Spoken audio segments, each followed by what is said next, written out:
Game of Thrones is back, and from this first episode alone, there's a whole new feeling and tone in play. So I'm here to interpret the meanings hidden within and give my opinions. Of course, my opinions and interpretations are just that, so feel free to call me out on anything you like. Shall we begin?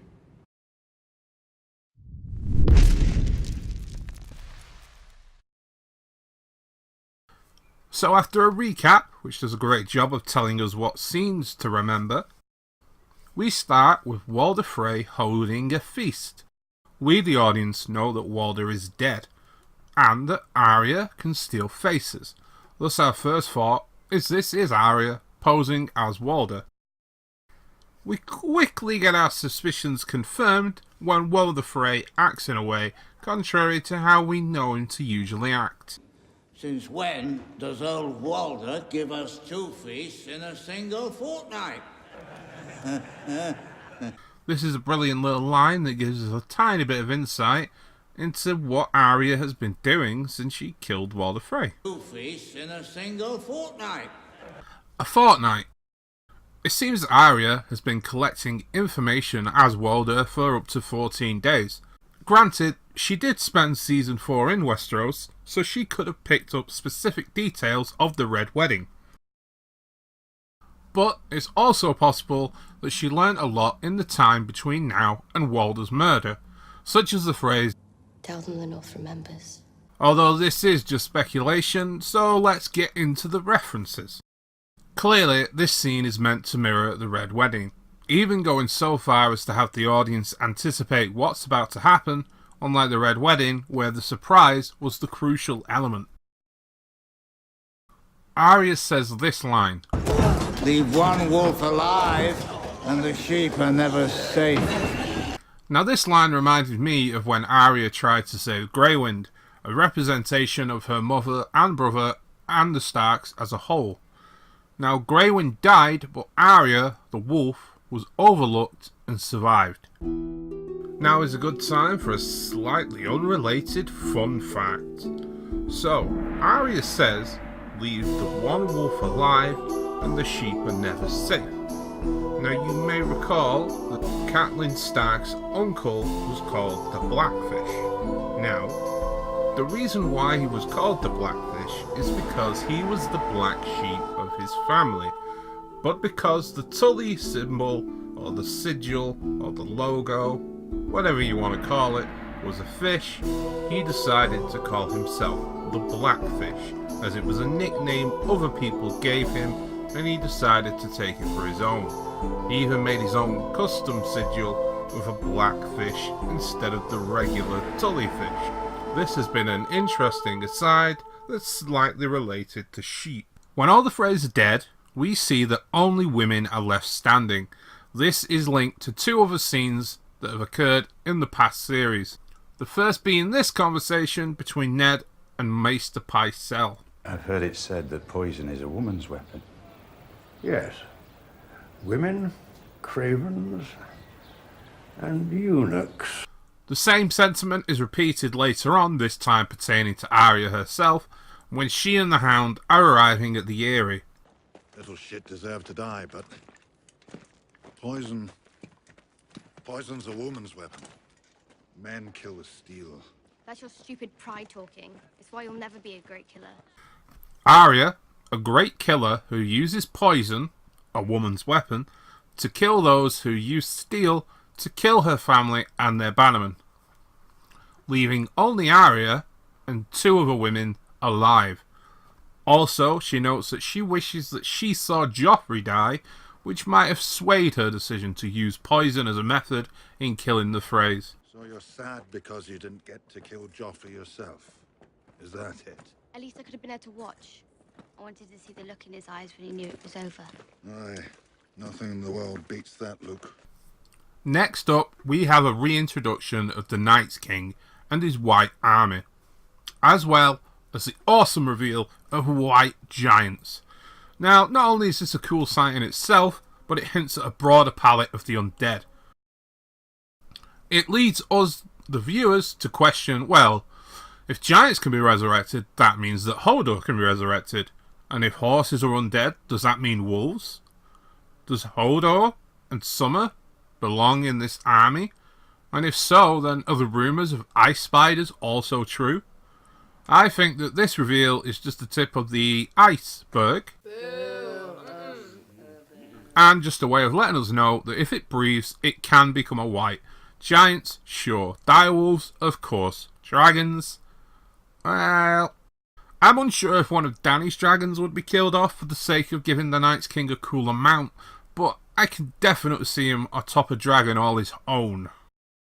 Also, this shot was the first time I felt this tone shift. This season, everything seems to have shifted and you can feel the new atmosphere. Now, of course, we see that this was a vision of Bran's, meaning that he is also now aware of white giants. And of course, in his vision, the army is heading south, which is displayed to us by having the whites walk towards the camera. Or the fourth wall, if you like. Mira, tired as all hell I imagine, introduces herself and Bran to Dolorous Ed, and Bran uses his knowledge to persuade Ed that he's the real deal. You were at the Fist of the First Men. You were at Hardhome. You've seen the army of the dead. You've seen the Night King. He's coming for us. For all of us. Though I'm not sure Ed knew Bran was capable of seeing everything, this does convince him and they bring the duo inside, leaving Ed to look out into the wilderness. He's worried as Bran has just reminded him of what's coming and what's at stake.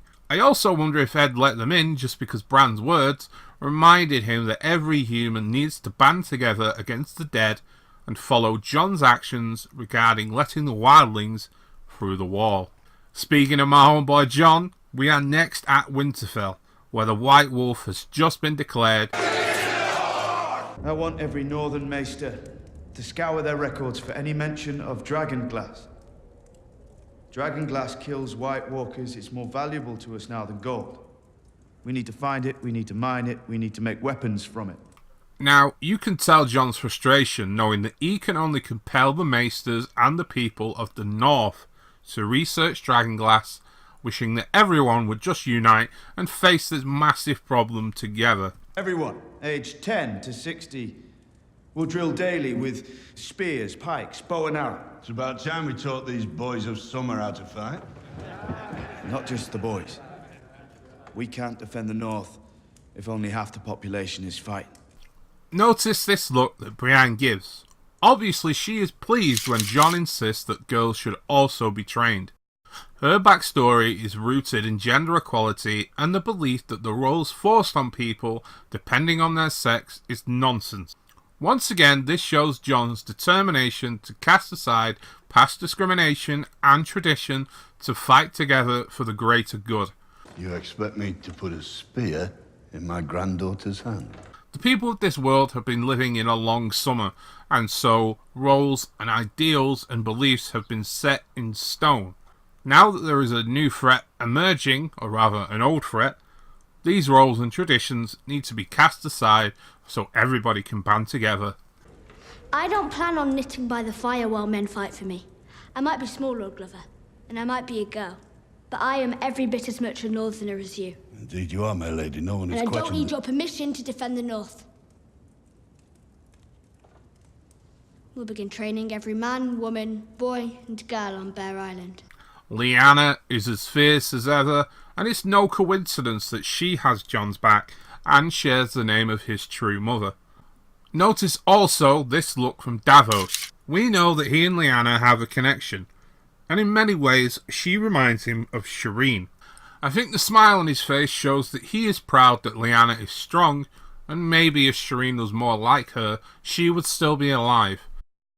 Now, at first, I thought Tormund was annoyed at being fobbed off with castle duty, but in fact, he's glad that Jon trusts him and his people to be the first line of defence. I love the bond that these guys have built. You want us to man the castles for you? Aye. Last time we saw the Night King was at Hardhome. The closest castle to Hardhome is Eastwatch by the sea. And that's where I'll go. Looks like we're the Night's Watch now. Okay, now we get into the big debate between Jon and Sansa. When the Boltons ruled Winterfell, Jon Snow was negotiating a truce with the wildlings. This led to the Karstarks and the Umbers siding with the new Wardens of the North. The Karstarks and the Umbers also supported Robb, which I will get into in a minute. Ramsay was of course defeated, and the heads of both houses were slain in battle. Now Sansa will later say this important line to Jon. You have to be smarter than father. You need to be smarter than Robb. I loved them, I missed them, but they made stupid mistakes and they both lost their heads for it. I find this interesting because even though Robb marrying Talisa was seen as the reason why Robb's rule was cut short, it actually has a lot to do with the beheading of Rickard Karstark. Great Jon Umber and Rickard were supporters of Robb. One of Rickard's sons died in a battle in the War of the Five Kings, and the other was killed by Jaime Lannister when he attempted to escape. I caught Kingslayer. When Jaime was recaptured, Rickard demanded blood, but subsided due to Catelyn's intervention. This man is our prisoner. This monster killed my son. And crippled mine. He will answer for his crimes, I promise you. Only for Cat to then let Jaime go with Brienne in return for Arya and Sansa. When Rickard found out, he and a group of others murdered 2 boys, one of whom was Tommen. Alright, it was the actor, because, you know, a good Lannister is hard to find. These boys were innocent. They were squires. They were the nephews of Tywin. It took 5 of you to murder 2 unarmed squires. Not murder, your grace. Vengeance. Vengeance. Those boys didn't kill your sons. I saw Harry die on the battlefield, and Torrent Was strangled by the Kingslayer. They were his king. They were boys! Lead me to the king. He wants to give me a scolding before he sets me free. That's how he deals with treason. Robb, of course, after being mocked by Rickard, swung the sword himself.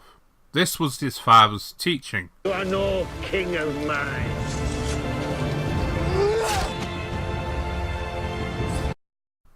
This lost the support of the Karstarks and would be a big reason in Robb's demise. Now Jon is in a similar position, except instead of judging a man who killed 2 children, he is judging 2 children in place of a man, well, 2 men. First 2 castles in their path are Last Hearth and Carhold. The Ambers and the Karstarks betrayed the North. Their castles should be torn down with not a stone left We should standing. give the Last Hearth and Carhold to new families, loyal families who supported us I'm not against going to Ram. strip these families of their ancestral homes because of the crimes of a few reckless sons. So there's no punishment for treason and no reward for loyalty. Punishment for treason is death. Small Jon Umber died on the field of battle. Harold Karstark died on the field of battle. They died fighting for Ramsay. Give the castles to the families of the men who died fighting for you. This seems to mirror Robb's decision, but instead of a harsh punishment for treason, he interprets Ned's teachings differently and makes the decision maybe Robb should have. When I was Lord Commander of the Night's Watch, I executed men who betrayed me. I executed men who refused to follow orders. My father always said, the man who passes the sentence should swing the sword, and I have tried to live by those words. But I will not punish a son for his father's sins. And I will not take a family home away from a family it has belonged to for centuries. That is my decision. And my decision is final. Sansa, interestingly, makes a comparison between Jon and Joffrey. When you question my decisions in front of the other lords and ladies, you undermine me. So we can't question your decisions anymore. Of course you can, but Joffrey never let anyone question his authority. You think he was a good king? Though she later walks back this claim, it is interesting considering that Joffrey, in front of a crowd of people, was given the chance to spare Ned Stark's life. He overrode and he killed Ned Stark. He didn't swing the sword himself, something that Robb and Jon were taught was an important part of dealing punishment. This shows that Jon and Robb both felt responsible for the murderers and the people who commit treason within their ranks. Somebody like Joffrey would have somebody else do the dirty work, meaning that he was always separated from the act. That meant that he was able to dispense so-called justice without really paying the price. Jon and Robb choose not to do this, and so they are more thoughtful in their considerations. So, when Sansa warns Jon not to make Robb's mistakes, it seems he isn't, or rather he's making whole new ones. Being harsh got Robb killed. Being soft got Jon killed. Of course, Jon got a second chance, but it's nice to see that his intentions and values have carried over. Also, another nice parallel between Robb and Jon is the actions of the two redheads at their side. Catelyn let Jaime go with Brienne, and Sansa brought the Vale army with Littlefinger. These two actions had a huge impact on their king. However, you'll notice that while Catelyn disagrees with Robb, as Sansa does with Jon, Cat does not utter a word in front of the other people in the room, unlike Sansa. He has to die. The Karstarks are Northmen. They won't forgive the killing of their lord. Your mother's right. Spare his life. Keep him as a hostage. Catelyn respects her king's wishes until they are in private, and then she chooses to give advice. Also, Sansa and Jon have had different experiences. Sansa is caught up in the politics of King's Landing, going as far as to credit Cersei. You've been so consumed with the enemy to the north, you've forgotten about the one to the south. I'm consumed with the Night King because I've seen him. And believe me, you'd think of little else if you had to. We still have a wall between us and the Night King. There's nothing between us and Cersei. There's 1,000 miles between us and Cersei. Winter is here. The Lannisters are a southern army. They've never ranged this far north. You're the military man, but I know her. If you're her enemy, she'll never stop until she's destroyed you. Everyone who's ever crossed her, she's found a way to murder. You almost sound as if you admire her. I learned a great deal from her.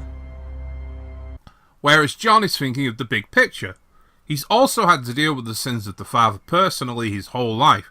He is the son of Ned Stark and a bastard, and so he is likely to be more forgiving of the Umbers and the Karstarks, seeing as how it wasn't them who committed these crimes, it was their siblings and fathers, and you know, it wasn't them. That's the point. It wasn't them. Enemies to the east. Enemies to the south, and Arya Sand and her brood of bitches. Enemies to the west. Olenna, the old cunt. Another traitor. Enemies to the north. Ned Stark's bastard has been named king in the north, and that murdering whore Sansa stands beside him. Enemies everywhere. We're surrounded by traitors.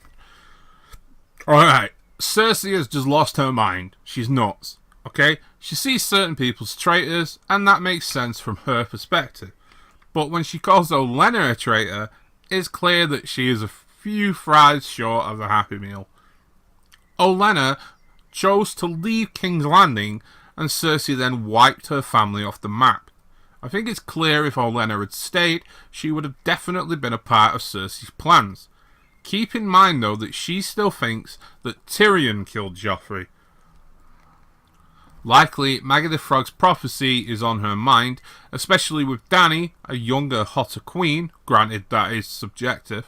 I mean, it's all about type. The fact is, the story has shown us that prophecies don't always work out. Look at Stannis. I mean, just look at him. Azor Ahai, my ass. Also, we've got the Valonqar part of the prophecy. Now, look at where Cersei's standing on the neck, and look at where Jaime's standing, the fingers. You've heard this all before. It's ridiculous. We all know that Ghost kills Cersei, because Ghost is Nymeria's little brother. Theory of the year right there. Watch it happen. We never talked about Tommen. There's nothing to say. Our baby boy killed himself. He betrayed me. He betrayed us both. Don't worry, guys. Tommen is like Kenny from South Park at this point. He'll be back. You watch. What do you want in return? Ever since I was a little boy, I wanted to grow up and marry the most beautiful woman in the world. So here I am, with 1,000 ships and 2 good hands. So, Euron claims to want to marry Cersei because of her beauty, but it's clear that it's just a power play. To be honest, I don't really have much to say about this scene. Both Cersei and Jaime know that Euron is making a move for power, but they do need allies. Cersei seems to say no to appear like she isn't desperate for Euron and his fleet. I decline your proposal. Why? You're not trustworthy. Euron senses the rift between Cersei and Jaime and plays up to it. He is a wise, worldly man, so of course he's aware of the incest without bringing it up. He wants a queen, that much is certain, but for now, like I said, I do not have much to add. He's a charismatic guy, but his addition to the show when compared to the likes of Victarion in the books seems too shallow at this point, but we'll see where this interesting plot point goes. Another thing about the Euron scene is his pose. I noticed while editing that this pose is identical to that of the Night's King. I don't know what the meaning behind that is just yet, but it cannot be a coincidence. Maybe there's a connection between the two characters, who knows, I don't. Next we are up with Sam at the Citadel. Watching his dismal routine, these scenes show the frustration of being in an urgent frame of mind while having to follow arbitrary rules in order to make small steps forward. Sam is of course respectful of the maesters and will naturally stay in line, but he does decide to ask if he can read the books in the restricted section of the library to figure out how to deal with the White Walkers. Archmaester, I was wondering... What's the weight? 147.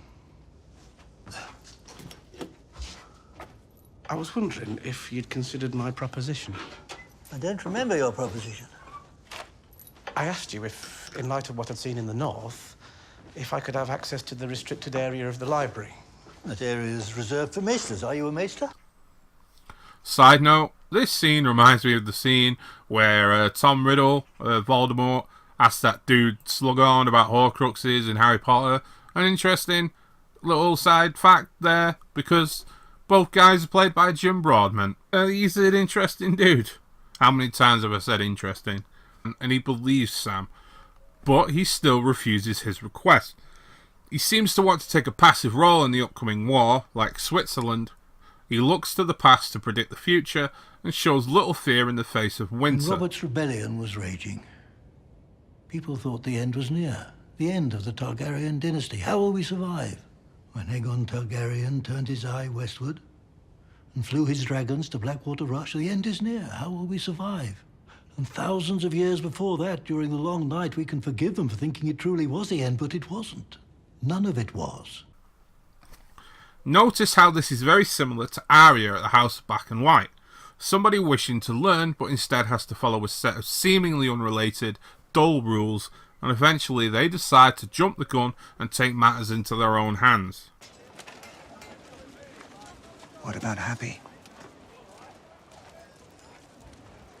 Why aren't you happy? What do you want that you do not have? At the moment, peace and quiet.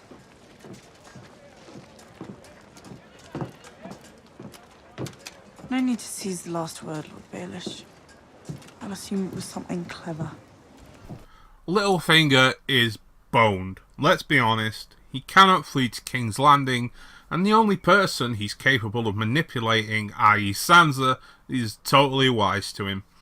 He has shown his hand, and I can't see him living much longer. His love for redheads is a weakness, but it didn't seem to affect him with Cat, probably because she wasn't at King's Landing when he betrayed Ned.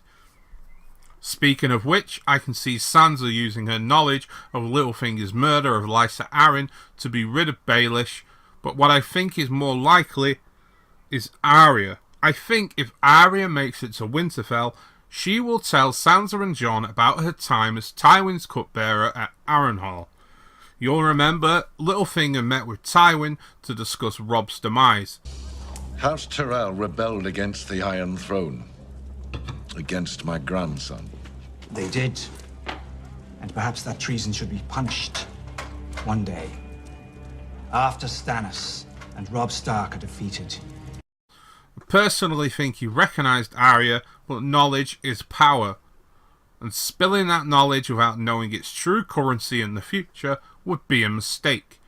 Arya or Sansa will be your downfall, sir.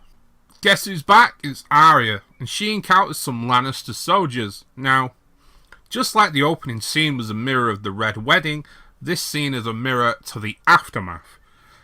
After seeing Grey Wind's head on Robb's body, Arya comes across some Frey soldiers, and she uses her Braavosi coin as a distraction. She kills a man claiming to have stitched the wolf's head on Robb's body. Right under the collarbone. Give it a nice firm mooring and... What do you want? Mind if I keep warm?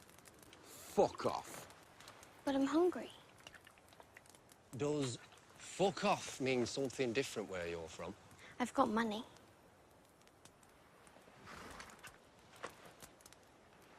What kind of coin is that? It's worth a lot.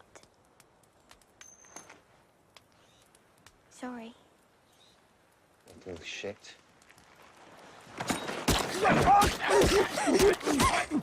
Here, the Lannister soldiers are in place of Freys. After the Red Wedding, the Freys were the fresh name on her kill list, and she was angry and unfocused. Now, with the Freys gone, the Lannisters are the next focus. Well, Cersei is, but these guys, one of whom is Ed Sheeran, apparently. I think it's this guy here. I don't know. If it ain't Sophie Ellis-Bextor, I do not care. Queen of the South. Fuck off. Anyway, yeah, these guys represent Cersei, and now a more dangerous, focused Arya says this. So why is a nice girl on our own heading to King's Landing?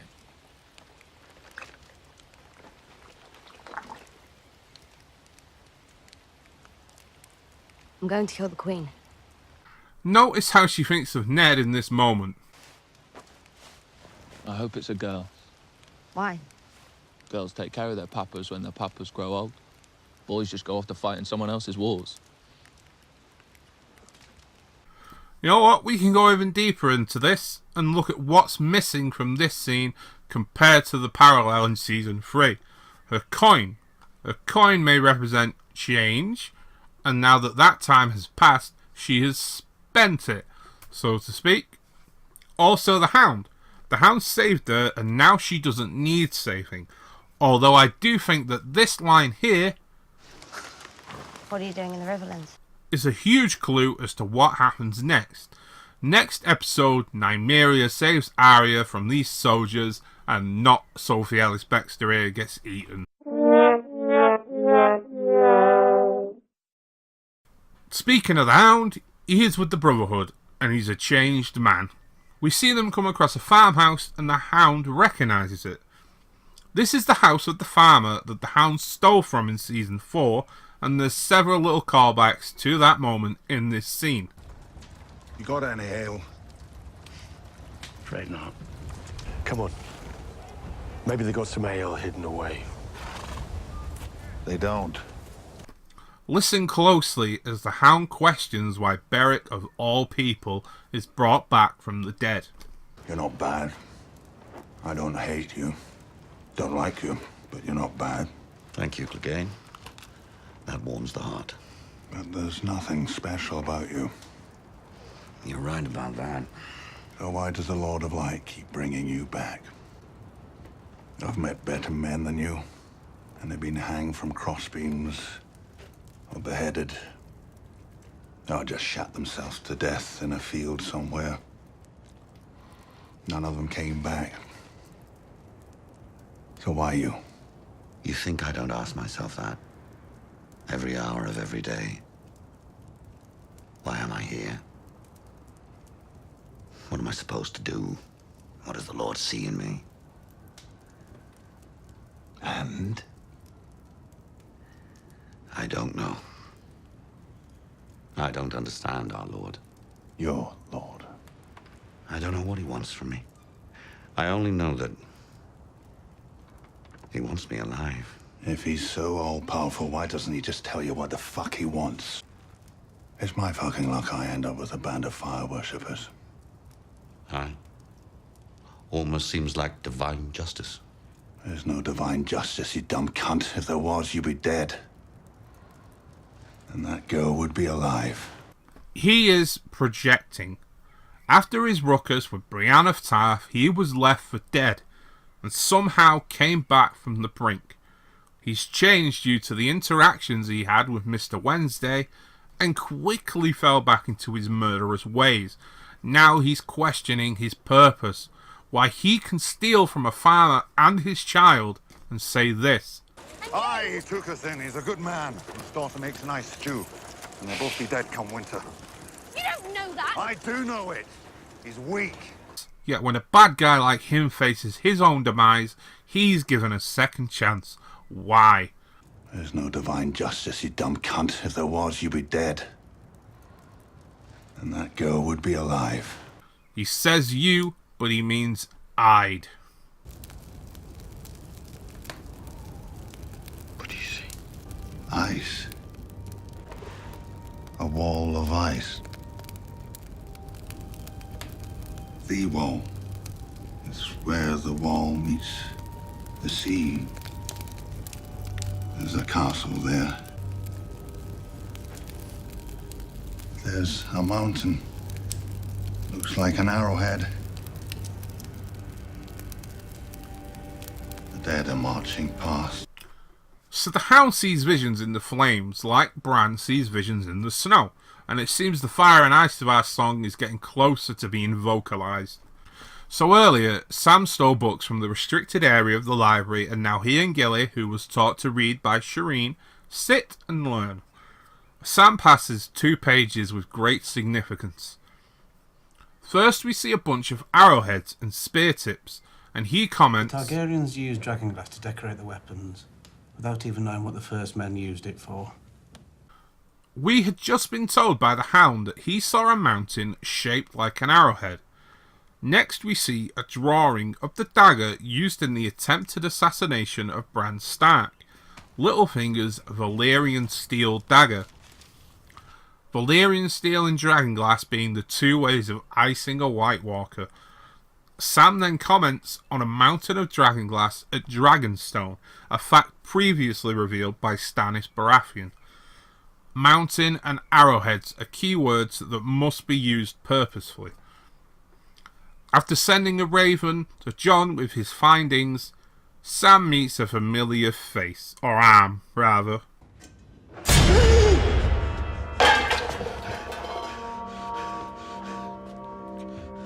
Has she come yet? Who? The Dragon Queen. Daenerys Stormborn. Haven't heard anything.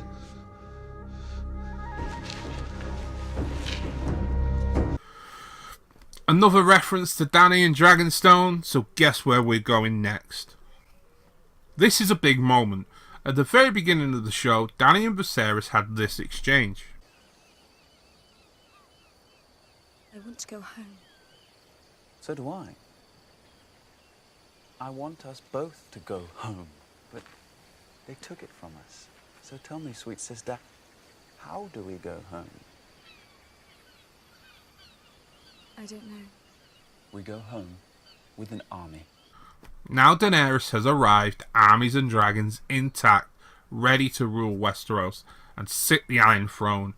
Notice how Grey Worm is advised to stay back, a subtle moment to show his socially awkward nature, as he doesn't really get the meaning of this for Daenerys. One last thing I want to add about this scene is Dany returning to her ancestral home has a much deeper implication, as earlier in the scene with Jon at Winterfell, an ancestral home that the Starks have recently come into, there's a lot of talk about the Umbers and the Karstarks and whether or not their ancestral home should be taken away from them because of the sins of their father.